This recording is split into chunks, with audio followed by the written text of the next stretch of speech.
তর্কই আপনাদের স্বাগত। আপনাদের সঙ্গে আমি অর্ক। আজ আমার সঙ্গে রয়েছেন এমন একজন অতিথি যিনি সচরাচর টেলিভিশনের পর্দায় আসেন না। রামকৃষ্ণ মঠ মিশনের বেলুড়ে সম্পাদক সুবিধানন্দ মহারাজ আজ তিনি আমার অতিথি যুক্তিতর্ক সংগ্রহ করেন। মহারাজ, আপনাকে প্রণাম এবং স্বাগত আমার এই অনুষ্ঠানে। আমি প্রথমে একটা উদ্ধৃতি আমি পড়েছিলাম কোনো এক বিখ্যাত বাঙালি লেখকের, শঙ্কর প্রসাদ বসুর। তিনি ঠাকুর এবং স্বামীজি সম্পর্কে বলছেন। তিনি বলছেন যে বিগত ৫,০০০ বছর ধরে ভারতবর্ষ যা ভেবেছে তার প্রতীক হলেন শ্রী শ্রী রামকৃষ্ণ, আর আগামী ২৫০০ বছর ধরে ভারতবর্ষ যা ভাববে বা যা করবে তার প্রতীক হলেন বিবেকানন্দ। এই উক্তির যথার্থতা আজকের এই প্রেক্ষিতে কতটা প্রাসঙ্গিক বলে আপনার মনে হয়? আজকের প্রেক্ষিতে আরো বেশি করে প্রাসঙ্গিক। আমরা যদি ৫,০০০ বছর আগেকার ইতিহাস দেখি, সারা পৃথিবীতে ৩টে ধর্ম ছিল। একটি হচ্ছে জুডাইজম, একটি জোরাস্ট্রিয়ানিজম এবং অবশ্যই একটি হিন্দুইজম। আজকে আমরা যদি সারা পৃথিবীর ধর্মীয় মানচিত্রের দিকে তাকাই, দেখতে পাই জুডাইজম নিশ্চিহ্ন হয়ে গেছে। Judaism is completely swallowed by the Christianity. Zoroastrians have a microscopic presence in the present scenario. কয়েক হাজার জোরাস্ট্রিয়ান হয়তো সারা পৃথিবীতে আছে, কিন্তু হিন্দু ধর্ম বা সনাতন ধর্ম এখনো পৃথিবীর ৬ ভাগ এর ১ ভাগ লোকের ধর্ম। তার ভেতরে অনেক পারসিকিউশন হয়েছে, কিন্তু সনাতন ধর্মকে কেউ ধ্বংস করতে পারেনি। সনাতন ধর্ম আবহমান কাল ধরে চলছে। সনাতন ধর্ম আবহমান কাল ধরে চলছে, তার কারণ একটাই, এই ধর্মটি সনাতন ধর্ম। এর যে সনাতনত্ব, এটি একে এগিয়ে নিয়ে যাচ্ছে। সনাতনত্বটা কি? দেখুন, আজকের পৃথিবীতে যদি আপনি মেজর যে ধর্মগুলো রয়েছে, মেজর রিলিজিয়ানস, দেখবেন প্রত্যেকের একটি স্থাপক বা ফাউন্ডার আছে। বুদ্ধ ধর্মের বুদ্ধদেব, জৈন ধর্মের মহাবীর, খ্রিস্টান ধর্মের যীশুখ্রিস্ট, ইসলামের মোহাম্মদ ইত্যাদি। কিন্তু সনাতন ধর্মের কোনো প্রতিষ্ঠাতা নেই।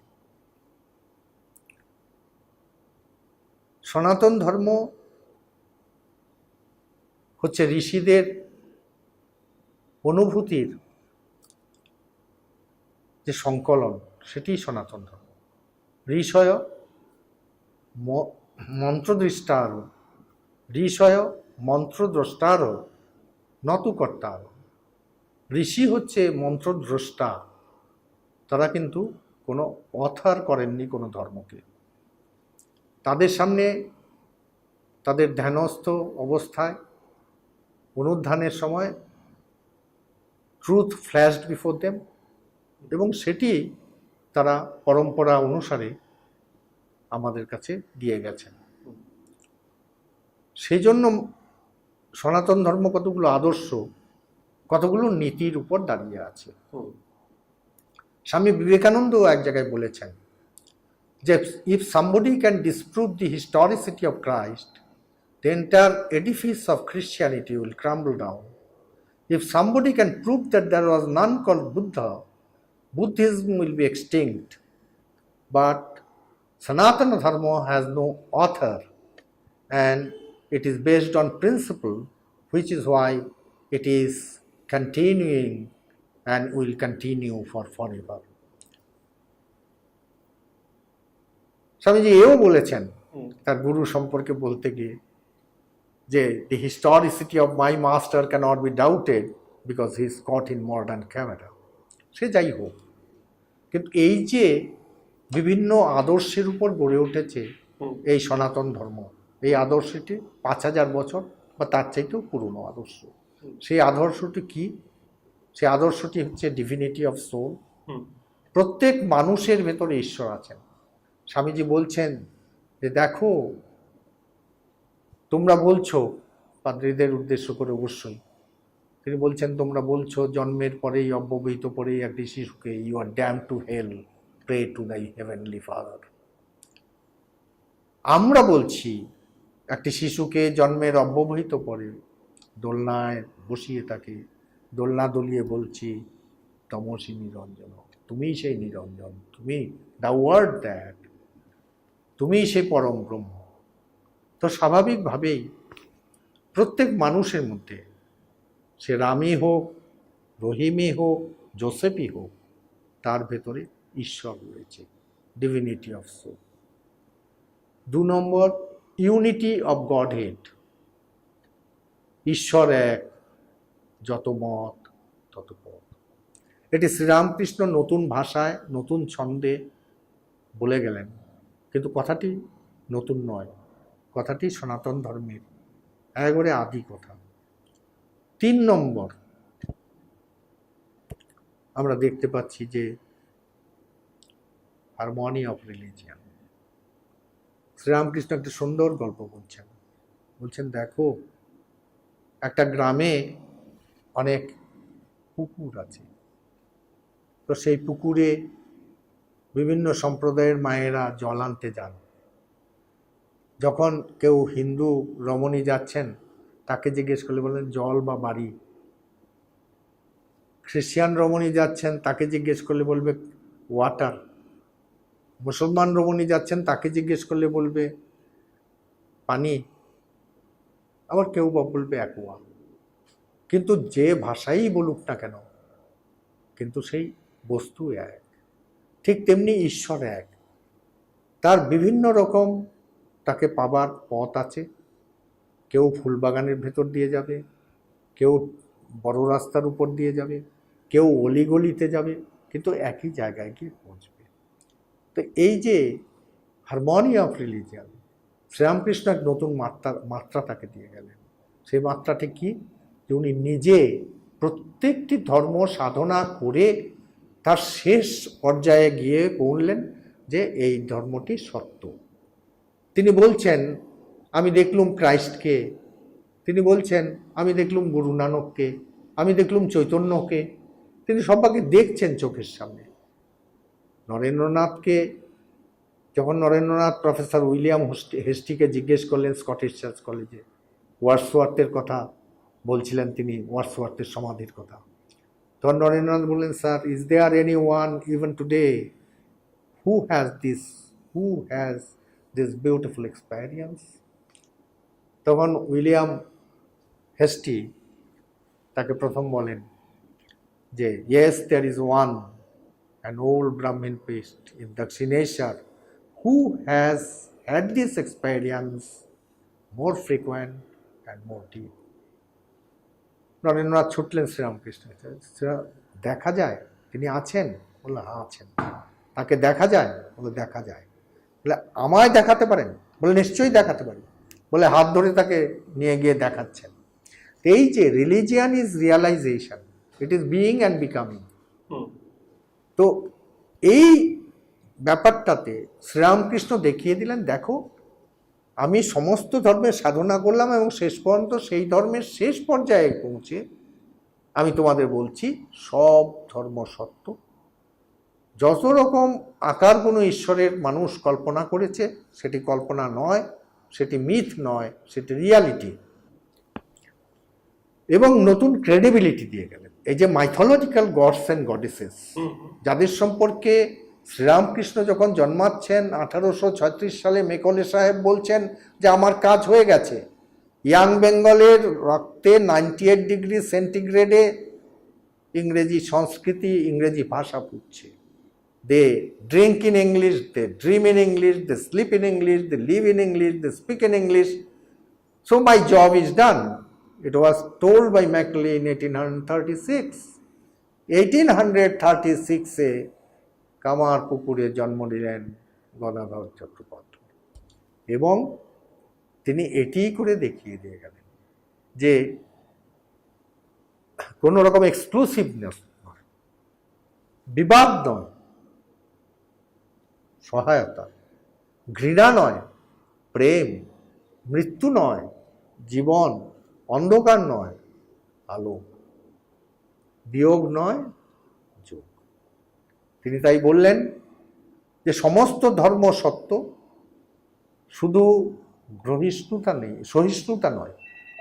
It is not only that we tolerate other religions, we accept them as true.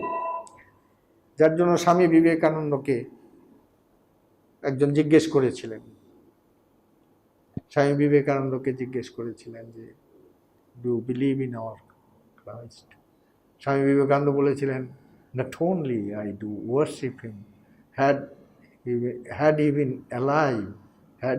alive, I would have washed his feet with the blood of my heart.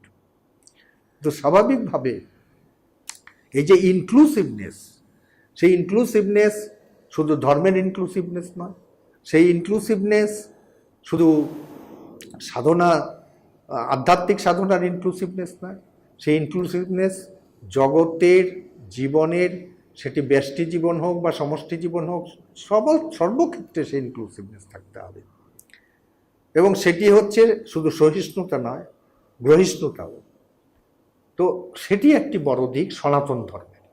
এই দিকটি শ্রীরামকৃষ্ণ বললেন নতুন ভাষায়, নতুন আঙ্গিকে, নতুনভাবে, যাতে সাধারণ মানুষের কাছে, ঊনবিংশ শতাব্দীর মানুষের কাছে অনেক বেশি কনভিন্সিং হয়।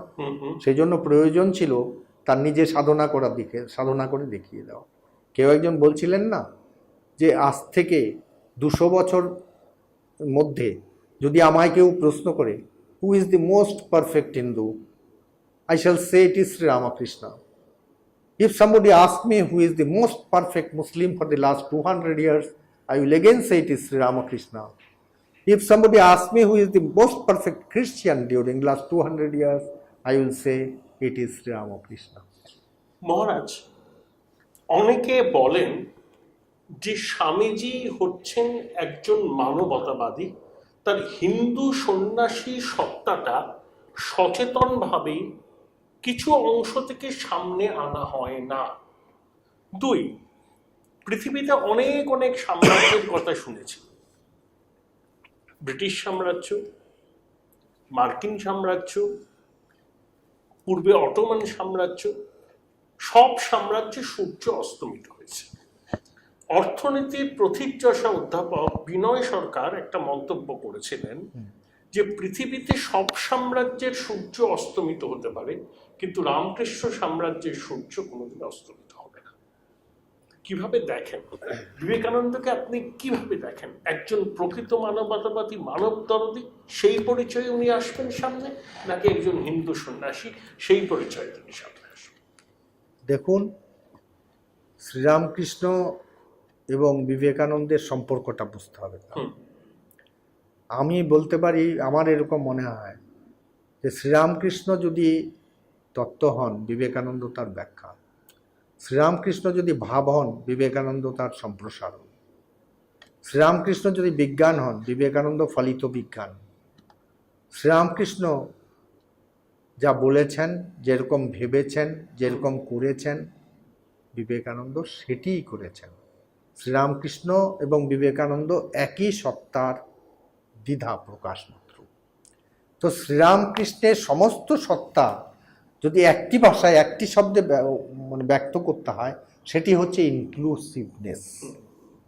কাউকে বর্জন করা চলবে না, সবাকে গ্রহণ করতে হবে। তো স্বাভাবিকভাবেই স্বামী বিবেকানন্দ কোনো ব্যতিক্রম নয়। স্বামী বিবেকানন্দের যে মানবপ্রেমের সত্তা দেখা যায়, সেটি কিন্তু শ্রীরামকৃষ্ণ নির্দেশে স্বামী বিবেকানন্দ কোনো সময়ই চাননি যে আমি বিশ্ববিদ্যালয় করব, হাসপাতাল করব, স্কুল করব, মানবের সেবা করব। যখন শ্রীরামকৃষ্ণ দক্ষিণেশ্বরে স্বামী বিবেকানন্দ তথা নরেন্দ্রনাথকে জিজ্ঞেস করেছিলেন তো কি ভালো লাগে, নরেন্দ্রনাথ এই কথা বলেননি। নরেন্দ্রনাথ বলেছিলেন আমার মনে হয়, আমার ভালো লাগে দিনের পর দিন, মাসের পর মাস, বছরের পর বছর ব্রহ্মানন্দ সাগরে নিমজ্জিত হয়ে থাকতে।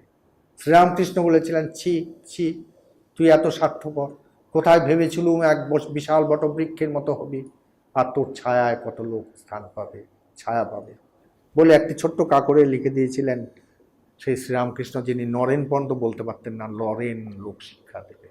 তো তারই প্রতিফলন পরবর্তী সময়ের স্বামী বিবেকানন্দের জীবন। এমনকি স্বামী বিবেকানন্দ যখন পাশ্চাত্যে বক্তৃতা দিচ্ছেন, কেউ একজন তাকে জিজ্ঞেস করছে যে Swamiji, by the time you wrap up for the day it is midnight, and by the time you start your day it's early dawn, and when do you get time to prepare your lecture. Swami তখন বলেছিলেন একটা rare উক্তি, এটি বলেছিলেন, when I enter into deep slumber, that old man from Dakshineshwar comes and stand beside my bedside and dictates the entire lecture I am to deliver the following day. অতএব শ্রীরামকৃষ্ণ সত্তা আর বিবেকানন্দের সত্তা পৃথক নয়, তারা একই সাথে একই সত্তার দ্বিধা প্রকাশ। শ্রীরামকৃষ্ণ তার ভাগবতী তরুণ নিয়ে যেটি করতে পারেননি, সেই জন্যই এই যে দামাল ছেলে নরেনকে চেয়েছিলেন। তিনি তো গিয়েছিলেন সপ্তর্ষিতে। তিনি বলছেন, কথা লীলা প্রসঙ্গে আছে, যে একদিন সমাধিপথে জ্যোতির্ময় বর্তে উচ্চে আরোহণ করিতে করিতে ক্রমে দেখিলাম খণ্ড অখণ্ডের ব্যবধান, ক্রমে সেই খণ্ড অখণ্ডের ব্যবধান অতিক্রম করিয়া একটি ছোট্ট বালকের বেশ ধারণপূর্বক অখণ্ডের ঘরে প্রবেশ করিলাম। দেখিলাম 7 জন ঋষি, যাহারা জ্ঞানে ও প্রজ্ঞায়, ত্যাগে ও তিতিক্ষায়, ধ্যানে ও গরিমায় দেবতাদিগকে পর্যন্ত ছাড়াইয়া গিয়াছেন। তাহাদিগের অন্যতমের নিকট গিয়া অভিগমনপূর্বক তাহার গলা জড়াইয়া ধরিলাম। ঋষি নির্নিমেষ নেত্রে তাকাইয়া দেখিলেন এই বালকই তাহার হৃদয়ের ধন। আমি কহিলাম, এই পৃথিবীতে যাইতে, ধরণীতে যাইতেছি, তুমি আইসো। ঋষি মৌন সম্মতি জানাইলেন। এক্ষণে দেখিয়া চিনিতেছি নরেন্দ্রই সেই ঋষি। আর যেদিন স্বামীজি জন্ম নিলেন সিমলের দত্ত পরিবারে, সেই মুহূর্তে বললেন একটা স্ট্রিপ অফ লাইট উনি দেখতে পেলেন বিশ্বনাথের মন্দির থেকে এসে সেই বিশ্বনাথ দত্তের বাড়ি স্পর্শ করছে। আর দক্ষিণেশ্বরের দাঁড়িয়ে, তার ঘরের সামনে দাঁড়িয়ে তিনি বললেন আমার কাজের লোক চলে এসছে। তো Vivekananda is the alter ego of Sri Ramakrishna. তো সেখানে তার যে হিন্দু সত্তা, সেই হিন্দু সত্তা তার সামগ্রিক সত্তার একটি আংশিক প্রকাশ মাত্র। বিবেকানন্দের সত্তা হচ্ছে সনাতন সত্তা। এখন কেউ কেউ বলে থাকেন যে বিবেকানন্দ একটা উগ্র হিন্দুত্ববাদী, এরকম কথা কেউ কেউ বলেন। তার কারণ হচ্ছে স্বামী বিবেকানন্দকে তারা ভগ্নাংশ দেখছেন। স্বামী বিবেকানন্দকে তারা একটা বিশেষ দৃষ্টিকোণ থেকে বিচার করতে চান, সামগ্রিক দৃষ্টিকোণ থেকে বিচার করতে চান না। একটা হলিস্টিক যদি স্টাডি অ্যান্ড অ্যাসেসমেন্ট বিবেকানন্দের হয়, তাহলে Vivekananda is a Hindu, Vivekananda is a Christian, Vivekananda is a Buddhist, Vivekananda is a Jain and what not. আমার বিশ্লেষণ সবার আগে শুনতে গেলে আপনাকে কিন্তু সাবস্ক্রাইব করতেই হবে যুক্তিতর্ক সঙ্গে অর্ক এই ইউটিউব চ্যানেল। বেল আইকনে প্রেস করে এই চ্যানেলটি সাবস্ক্রাইব